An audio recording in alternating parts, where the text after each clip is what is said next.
Guddaan hinjiru si garasi kaleessa turte jirtarrasi kan siin qixxaatu siin argamu waa'een kee jechaan hin ibsamu. Guddaan hinjiru si garasi kaleessa turte jirtarrasi kan siin qixxaatu siin argamu waa'een kee jechaan hin ibsamu. Ijibbaata guddaadhaati ijibbaata ijibbaata jabaadhaati ijibbaata ijibbaata mo'aadhaati ijibbaata ijibbaata beekaadhaati ijibbaata ijibbaata ijibbaata ijibbaata ijibbaata.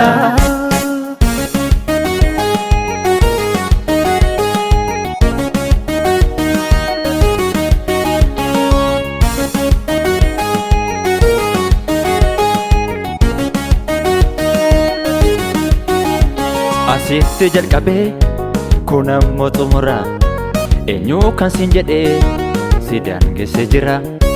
Fakkaataan kee malee kan sitti qixxaatu aangoo sarara buuftaa mootii si morkatu. Injiru akikee ani maal jedheeni si ibsa. Injiru akikee maaliin ani garaa kee ciibsa. Injiru akikee kan sitti gitu hin argamne. Injiru akikee dhalatiin asii yaadamne.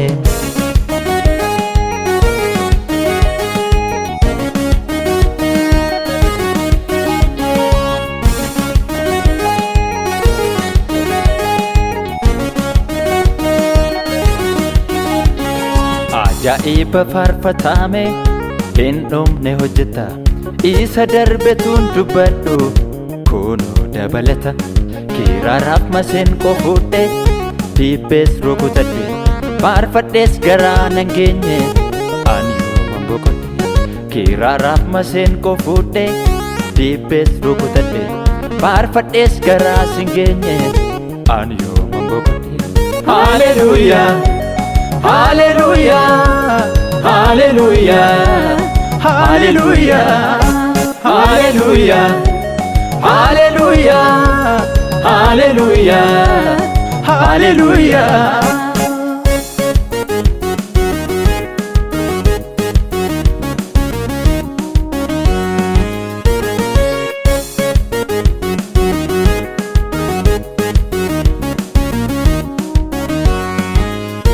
Nebukadnezar yommuu ati moosiste wanti inni dubbate gaafa wal qixxaate simbootitti gooteen olof qabu yaade qalbii keessaa fuutee ka'urii marga dheedee.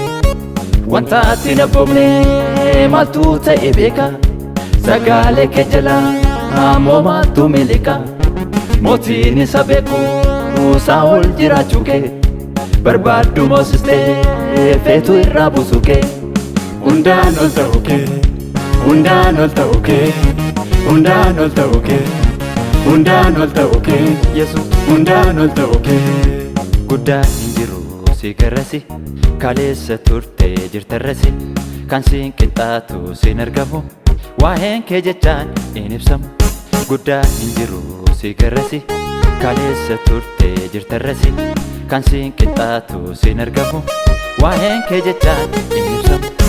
Ijibbaata guddaadhaati ijibbaata ijibbaata jabaadhaati ijibbaata ijibbaata mo'aadhaati ijibbaata ijibbaata beekaadhaati ijibbaata ijibbaata ijibbaata ijibbaata ijibbaata ijibbaata ijibbaata ijibbaata ijibbaata.